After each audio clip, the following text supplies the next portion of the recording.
السلام علیکم۔ زندگی کی مصروف ترین رفتار میں خوشیاں ہمارے بہت قریب ہوتی ہیں۔ ان کو تلاش کرنے کے لیے مارا مارا نہیں پھرنا پڑتا، یہ بہت آسانی سے اور مفت مل جاتی ہیں، لیکن ہوتی بہت قیمتی ہیں۔ ان کو خریدا نہیں جا سکتا۔ میری بانجی ہے، اس کی ویڈیوز، اس کی فوٹوز میں دیکھتا رہتا ہوں اور مجھے بہت خوشی وہ دیتی ہیں۔ میں ان کو سنبھال کے رکھتا ہوں، اور جب کبھی ذہن تھکا ہوتا ہے، پریشان ہوتا ہوں، تو ان ویڈیوز کو دیکھتا ہوں اور اس کی معصوم حرکتیں، بے معنی آوازیں سنتا ہوں، تو مجھے جو خوشی حاصل ہوتی ہے وہ کروڑوں خرچ کر کے بھی خریدی نہیں جا سکتی۔ ہم لوگ خوشیوں کو اور چیز سمجھ بیٹھے ہیں۔ اب میاں بیوی کی مثال لے لیں۔ اکثر گھروں میں دونوں میاں بیوی ایک ہی گھر میں رہتے ہوئے ایک دوسرے سے لاکھوں نوری سال کے فاصلے پر رہ رہے ہوتے ہیں، اور دونوں کے دل ایک دوسرے سے اکتا چکے ہوتے ہیں۔ اگر خاندانی، معاشرتی یا بچوں کی مجبوریاں نہ ہوں تو کب کہ ایک دوسرے سے لاکھوں نوری سال کے فاصلے کو ختم کر کے ایک الگ کائنات بنا کر کسی دوسری کہکشاں کی مانگ سجا چکے ہوتے۔ بیوی ذہنی مریضہ بن کر ہائے ہائے کرتی ہے تو میاں صاحب ڈاکٹر سے دوائی لینے کا قیمتی مشورہ دیتے ہیں یا شاپنگ کے لیے جانے کا کہہ دیتے ہیں۔ حالانکہ کچھ بیماریوں کی کوئی دوا نہیں ہوتی اور کچھ خوشیاں کسی شاپنگ مال سے نہیں مل سکتی۔ بھرپور توجہ کی دوائی، ہمدردی کی خوشی سے بیماری ختم ہو سکتی ہے۔ میرے پنڈ کی بیبے اللہ رکھی کا بابا 80 سال کی عمر میں بھی بیبے رکھی کو رات دیر تک جگا کر اس سے باتیں کرتا ہے، ہنسی مذاق کرتا ہے، اپنی شادی کے وقت کی یادیں تازہ کرتے ہیں۔ بے دانتوں کے پوپلے منہ سے بیبے رکھی جب اس کی باتوں پر ہنستی ہے تو ہنسی کی بجائے اس کے حلق سے ہوا خارج ہوتی ہے جو اس کی خوشی کا پتہ دیتی ہے۔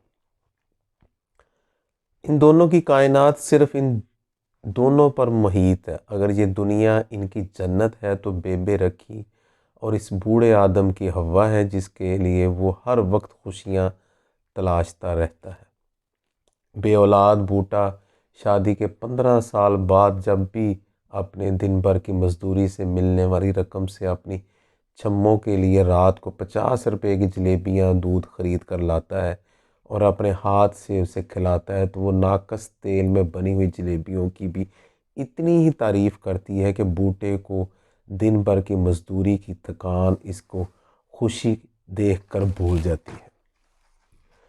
چھموں بھی جب شریف دکاندار سے خریدی ہوئی 10 روپے والی سرخی لپسٹک لگاتی ہے اور 20 روپے کی تبت کریم منہ پر مل کر بوٹے کے سامنے آتی ہے تو وہ اس کے حسن کی تعریف ایسے کرتا ہے کہ وہ شرما شرما کر اپنا منہ چھپا لیتی ہے۔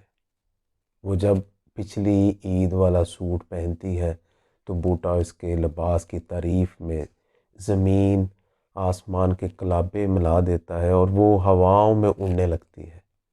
مصروف دور کے مصروف میاں صاحب کو وائف سے پرابلم رہتی ہے کیونکہ وائف میں اب وہ چارم نہیں رہ گیا۔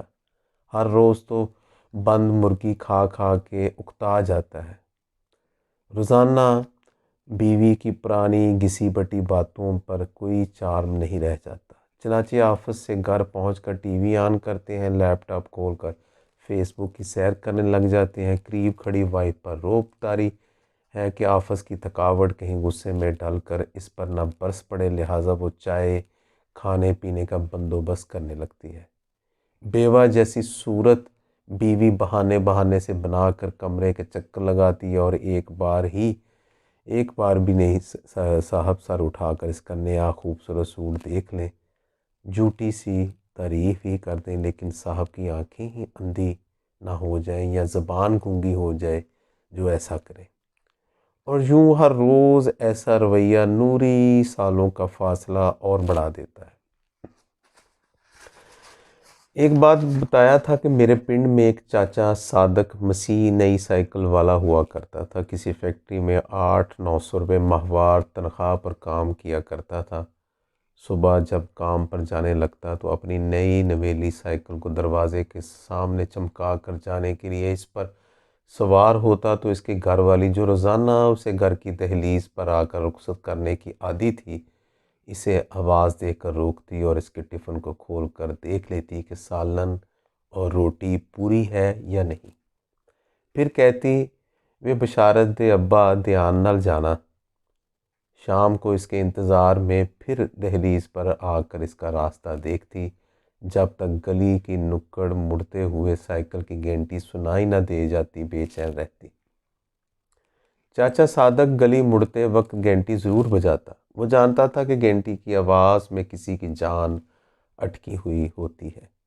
وہ گھنٹی بجنے کی خوشی کروڑوں ڈالر کی آف شور کمپنی نہیں دے سکتی تھی۔ روزانہ ایک جیسی روٹین کے باوجود ان کا چارم کبھی ختم نہیں ہوتا تھا۔ خرابی دونوں جانب ہوتی ہے جناب۔ ہم خود کو صرف اہم سمجھنے لگتے ہیں۔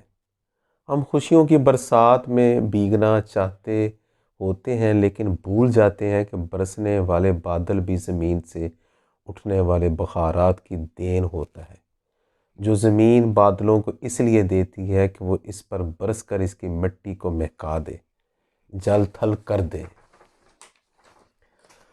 محبت اور توجہ دو طرفہ جذبے سے جنم لیتی ہے۔ بے لوث بے غرض محبت کیجیے۔ محبت کبھی ادار نہیں رکھتی، کبھی مکروز نہیں رہنا چاہتی۔ محبت کیجیے، محبت لیجیے۔ شکریہ، جزاک اللہ۔